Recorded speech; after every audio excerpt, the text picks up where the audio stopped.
자, 우리가 지금 일요일날 천수경 강의를 하고 있어요. 천수경 지금 우리가 28페이지 지금 하고 있습니다. 송년만족 제2구, 어제 이제 지난 시간에 제2구 그거 얘기하다가 보시 얘기가 나와가지고 얘기하다가 끝났죠. 관세음보살님께서는 언제나 항상 중생들이 원하는 것들을 무엇이든 다 들어주고 싶은 마음으로 항상 열려 계신다고 그랬어요. 그래서 마치 어머니가 갓 태어난 아기를 보살피고 항상 거기에서 눈을 떼지 않고 걔가 원하는 것을 먼저 찾아서 해주려고 하는 것처럼 관세음보살님은 1000개의 눈을 가지고 중생들을 항상 살펴보고 있다라고 얘기했습니다. 그래서 그들이 원하는 것들을, 희구하는 것들을 다 구해서 해주어요. 근데 제가 지난 시간에 얘기했죠. 일체 모든 것들은 순환하고 꽉 차 있는 것에서 모질하는 곳으로 흘러가는 것이 바로 이치예요. 세상의 이치. 근데 나만 꽉 차고 나만 다른 것에서부터 무엇인가를 받고 나는 그것들을 내놓지 않는다면 그러면 그거는 그냥 무조건 썩게 되어 있고 퇴색하게 되어 있고 퇴화하게 되어 있어요. 사람이 불행해지는 이유 중에 한 가지입니다. 들어오면 나가야 돼요.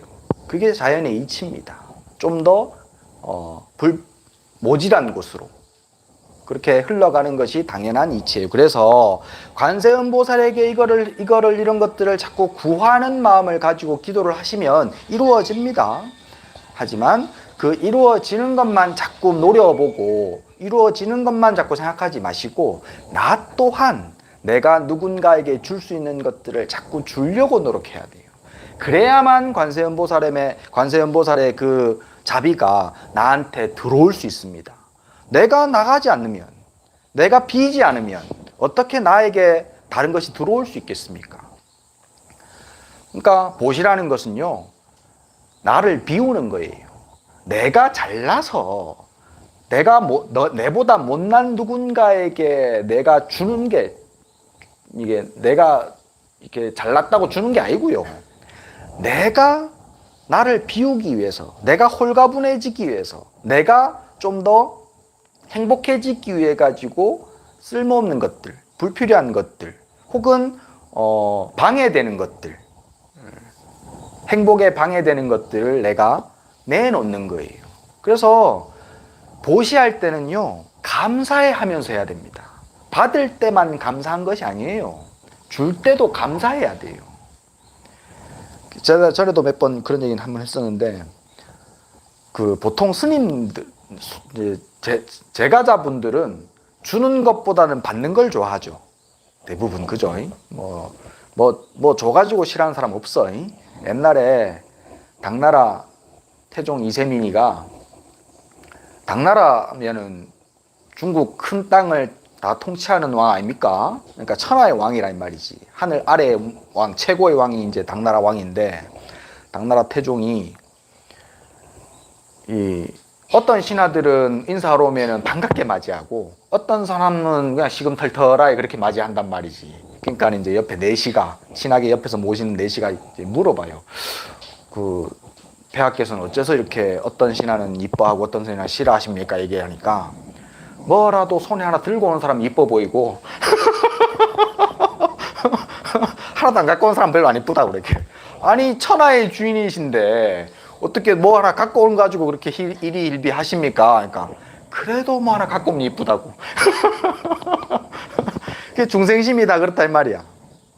누구든지 주는 거 싫어하는 사람은 없어요.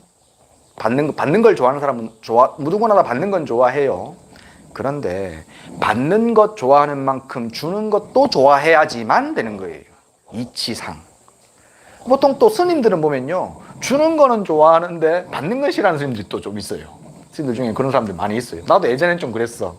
예. 근데 제가 이제 공부를 하면 할수록 주는 것도 받는 것도 둘 다 좋아해야 된다. 그래서 저는 둘 다 똑같이 좋아합니다. 주는 것도 좋아하고 받는 것도 좋아하고. 예. 그런 마음으로 살아야 돼요. 주면서 내가 뭐 니한테 이렇게 도움 주지? 라고 주면은 그거는 복이 반의 반도 안 들어옵니다. 그러니까 내가 나의 것을 너에게 줄 수 있게 해줘서 고맙다라고 하면서 주셔야 돼요. 그런 마음으로 내가 희구하는 것들을, 다른 사람이 희구하는 것들을 내가 채워줄 수 있어야, 그래야 내가 관세음의 가피를 받을 수 있습니다.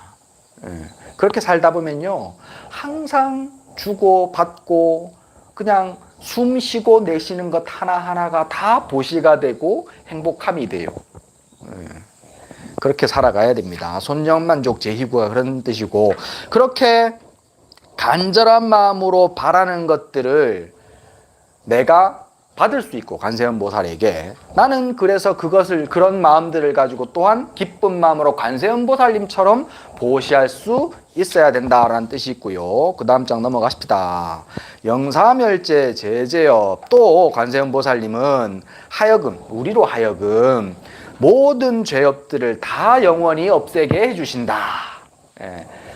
이게 지금 우리가 보고 있는 내용들이 전부 다 신묘장구 대다라니에 대한 얘기고 관세음보살님의 가피에 대한 얘기라는 걸 딱 기억하고 있어야 돼요.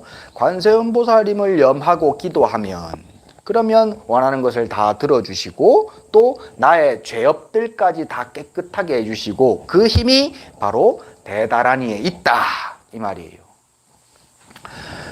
정구업제는 할 때 제가 지난 시간에 또 설명드렸죠. 깨끗한 것을 그릇에 담기 위해서는 그릇부터 깨끗해져야 돼요. 그릇이 이미 똥이 묻어 있으면 아무리 맛있는 차를 담아도 그건 똥물이 되는 거예요. 그렇죠? 그러니 절에 와서 혹은 다른 종교를 가지고 있는 사람들이 기도를 하고 성인과 어떤 절대자에게 기도를 하면서 똥 묻은 내 몸을 가지고 가피를 받으려고 한다면, 그러면 그 가피가 올바른 가피가 되겠습니까? 관세음보살님은 어떻게든지 이 사람들이 좋게 되기를 바래요. 그래서 무엇든지 다 퍼주고 싶어요. 하지만 받을 몸이 이미 더러움에 꽉 차 있다면 아무리 줘도 계속 그냥 똥물만 찰 뿐인 거예요. 그래서 제일 먼저 해야 될 것이 바로 나를 깨끗하게 만드는 것. 그것이 꼭 필요합니다. 참회입니다. 참회. 우리는요, 내가 알지 못하는 잘못들이 너무 많아요. 알고 있는 잘못도 다 있죠. 지금 생각해보면 내 잘못 한번 떠올려봐요. 그러면 당장 막 몇 개 떠올라, 지금. 내 잘못. 근데 내가 이번 주에, 지난주 일주일 동안 잘못한 거 떠올렸을 때 곧 떠올린 잘못은 진짜 빙산의 일각에 불과합니다. 내가 모르고 있는 잘못이 훨씬 더 커요. 내가 몇 번 말씀드렸죠. 알고 짓는 잘못, 모르고 짓는 잘못 중에 어떤 게 크게 더 피해가 크다고? 모르고 짓는 잘못이 더 커요. 왜냐하면 알고 짓는 잘못은 방금 내가 여러분들 잘못한 거 떠올려보세요 했을 때 떠올릴 수 있으면 잘못했다는 뉘우치게 되거든요. 잘못했다고. 그래서 조심하려는 마음이 생기거든요. 조금이라도. 그러니까 그 잘못한 것이 조금은 깎여요. 근데 모르고 지은 잘못은 내가 잘못한 게 없으니까, 그러니까 참회할 게 없으니까 참회도 안 하지. 그러니까 그게 죄가 계속 더 이자에 이자를 붙을 뿐이게 되는 거죠. 그래서 모르고 짓는 잘못이 훨씬 더 많아요.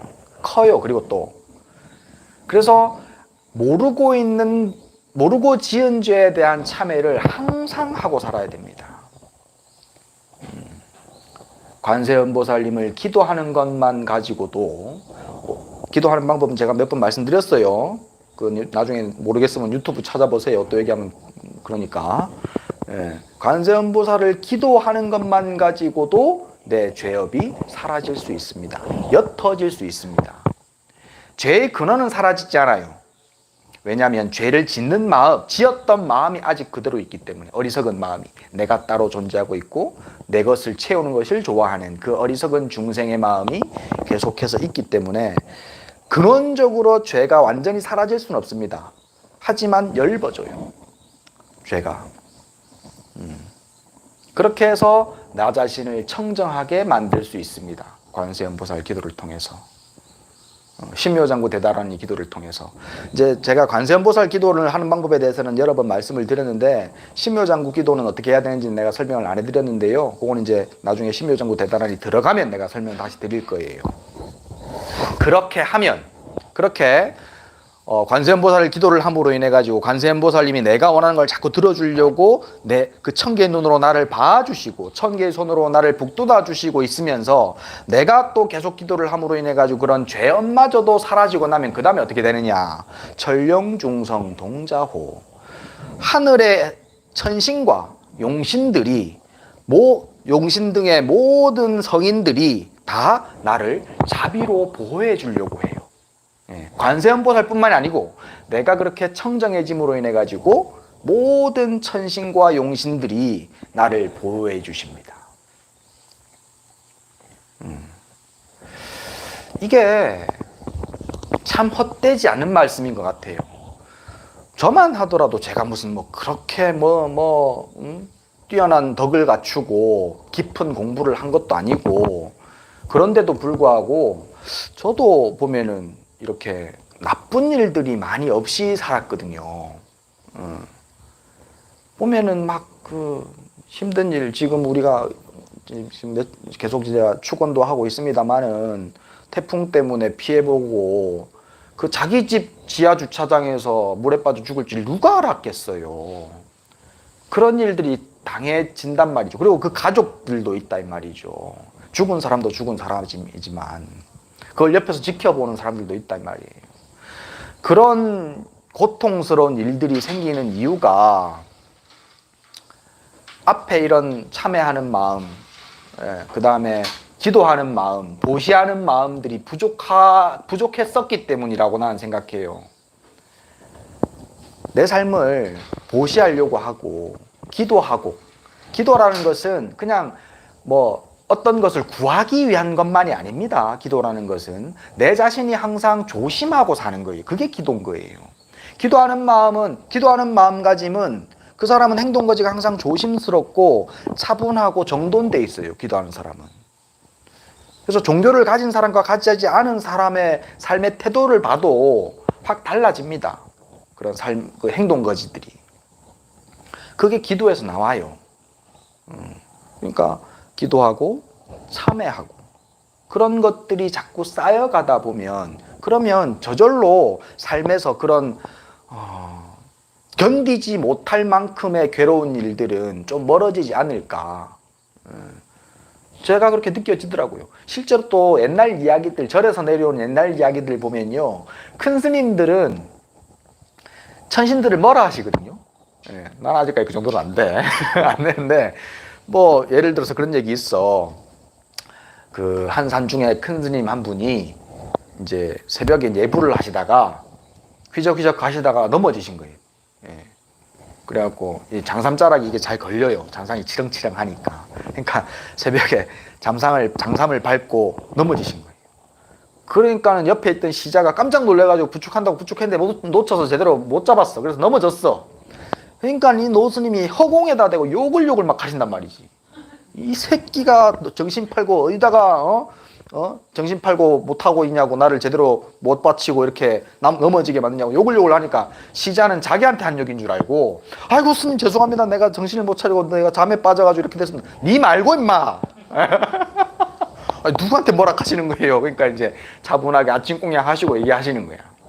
절의 스님들은 도가 깊으면 깊을수록 수호신이 한 사람씩 두 사람씩 따라 붙여가지고 항상 보호하고 있는데, 요 젊은 놈 한 놈이, 나이 어린 젊은 천신이 요즘에 새로 배정받아가지고 왔는데, 이놈이 정신을 못 차리고 나를 떨가붙다고.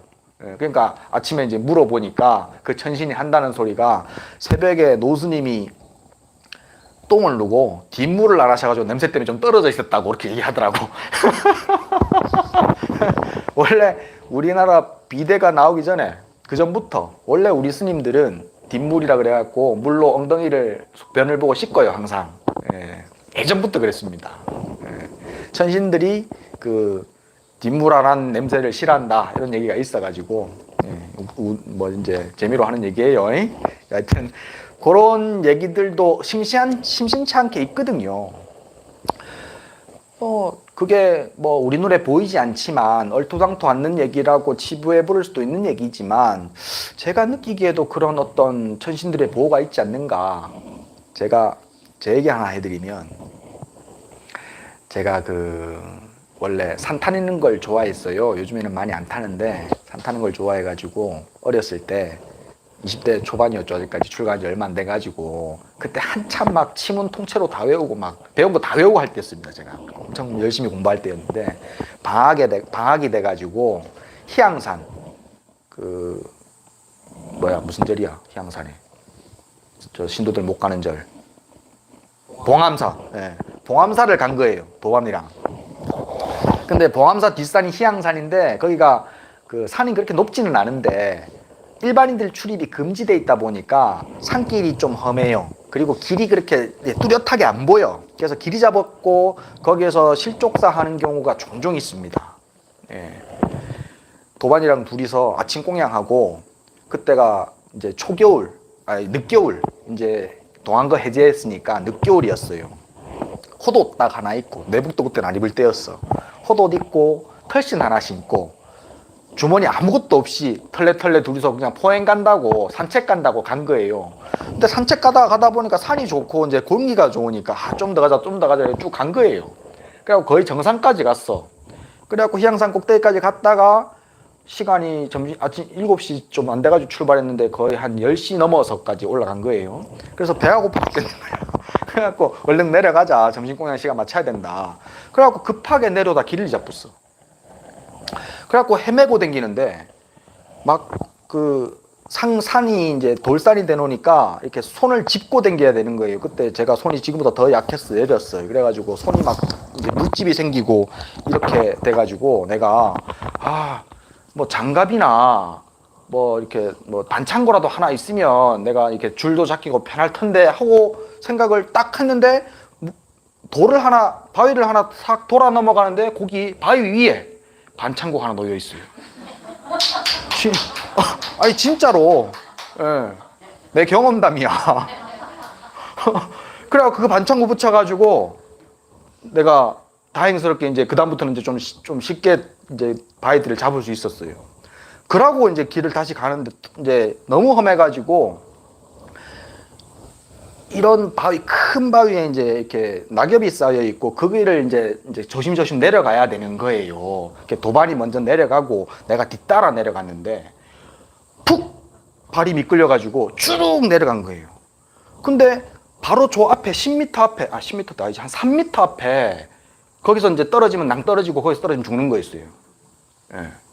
그래서 이제 도반이 옆에서 미끄러지면 안 되는데 이러고 있고 나는 쭉 미끄러져 가고 있고 거기에서 이제 짧은 1초도 안 되는 사이에 막 이제 필름 돌아간다 그러잖아요. 이렇게 옛날 과거가 필름이 돌아가는 거예요. 이래가 죽는구나. 아직까지 내가 출가한 지도 얼마 안 됐고 공부할 것도 많고 하고 싶은 것도 많은데 죽음 죽고 조금 아까운데 이런 생각하면서 쭉 내려가고 있는데 엉덩이에 뭐가 턱 걸렸어요. 도반도 그때 얘기를 해요. 그때 내 죽는 줄 알았다고. 지금도 그 얘기 하거든. 그때 내려가는 그 미끄럼틀 같이 쭉 내려가는데 낙엽들이 쌓여가지고 엉덩이 딱 똥구멍이 있는데 그거 딱딱 걸린 거예요. 그래갖고 발이 진짜로 내 발바닥이 덜렁덜렁 했어요. 그 벼랑 끝에. 예. 그래 살았어. 예. 살아가면서 저한테는 좀 이게 진짜 누군가 나를 보호해주고 있구나라고 느끼는 일들이 자주 있더라고요.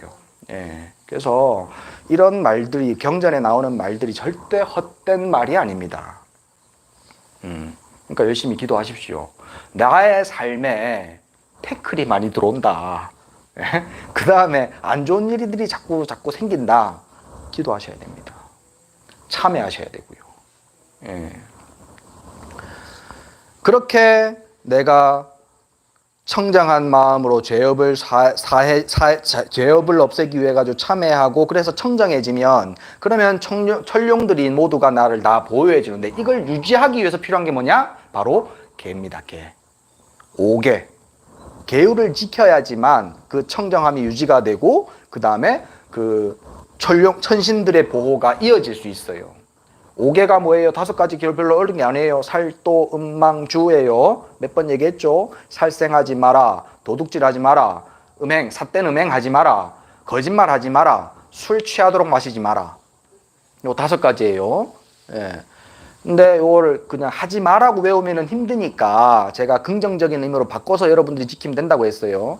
살생하지 마라는 말은 자비로운 마음으로 살아라. 어쩔 수 없이 팔이 목이 죽이더라도 이 새끼 뒤져라고 죽이지 말고 좋은 곳에 태어나서 다음에는 꼭 좋은 곳에 태어나라 하고 죽이는 자비로운 마음을 가져야 되고, 그 다음에 도둑질 하지 마라는 말은 도둑질 하지 말라는 것이 아니고 내 복을 자꾸 더 쌓아가기 위해서 보시만이 하고 살아라는 뜻으로 이해를 하시면 되고, 그 사음하지 마라는 말은 청정하게 살아라는 말이에요. 깨끗하게, 더러운 짓거리 하지 말고 깨끗하게 살아라는 뜻이고, 그 다음에 거짓말 하지 마라는 자꾸 진실된 삶을 살아야지 거짓된 삶, 자꾸 남한테 숨기는 삶 살지 말고 진실되게 살아라. 그 다음에 술 취하도록 마시지 마라는 지혜를 자꾸 또릿또릿하게 차리고 살아라 이거야. 흐리멍텅하니 그렇게 멍청하게 살지 말고 또릿또릿하게 정신 차리고 살아라. 이런 의미로 5가지 계율을 이해하시고 5개 꼭 지키셔야 돼요. 그래야 천룡들의 가호가 자꾸 멀어지지 않습니다. 아시겠죠? 네. 그 이제 계율 얘기 나왔으니까 또 마침 또 이런 얘기가 나왔다. 우리가 다음 달 23일 제가 지금 몇 번 얘기 계속 드리고 있어요. 앞으로 이제 매주 말씀을 드릴 거예요. 다음 달 23일 10월 23일 일요일이에요. 일요일 날 수계법회 합니다. 보살계 수계법회를 이곳 천국사에서 하고, 정계대 화상이시고 조계종의 대종사로 있으신 큰 스님이죠. 예, 덕민 큰 스님께서 오셔가지고 수계식 다 해주실 거예요, 직접. 그래 하시면은 스님도 한 3분 정도, 둘이까지 해가지고 3분 모셔가지고 삼증사라고 있어요. 그게 이제 법도에 맞는 거거든요. 삼증사와 같이 이제 계율을 다 드리는 행사를 하니까 끌어모아 오십시오. 예, 주변에 누워 있는 사람도 이렇게 가지고 니는 죽더라도 개 받고 죽어라고 데리고 오셔야 돼. 옛날에 그런 말이 있어요. 옛날 우리 저 할머니들 세대들은 지금도 아직도 그런 경우 많아. 돌아가시고 관에 입관할 때 수계첩 앞에 딱 넣어드리잖아요. 입관할 때. 수계첩도 이번에 다 드리거든요. 그러니까 그 개를 받는다는 것은 엄청 소중한 거예요. 2500년 전에 석가모니 부처님께서 제정하신 그 법을, 그 규칙을 지금까지 면면하게 끊어지지 않고 이어져오고 있거든요. 대한불교 조계종에는. 그렇게 2500년 동안 이어져 온 그 계맥이라 그래요. 계맥을 전수받은 큰 스님이 우리에게 직접 주시는 거기 때문에 이거는 2500년 전에 석가모니 부처님에게 받는 거하고 똑같아요. 끊어지지 않고 왔으니까. 그러니까 그 수계식은 내가 아는 사람 싹 다 데리고 오려고 노력하셔야 됩니다. 내만 받고 끝내서 될 게 아니에요. 그만큼 좋은 기회니까. 그러니까는 23일인가 4일인가 일요일이에요. 하여튼 23일 일요일 날 수계식 할 수 있도록 하셔야 됩니다. 수계식을 해야 비로소 불자예요. 수계식을 만약에 아직까지 한 번도 안 했다 그러면 불자가 아닙니다. 엄밀하게 얘기를 하면 수계를 해야지만 불자로서 부처님께서 인정을 하시고, 또 그 계를 지키고 있어야 불자로서 인정해 주십니다. 수계식을 몇 년 전에 했는데 그동안 내가 계를 몇 번 어겼습니다. 그러면 다시 받아야 됩니다. 다시 받으면 살아나는 거예요. 그러니까 수계식에 꼭 동참해 주시기 바랍니다. 오늘 여기까지만 하지 뭐.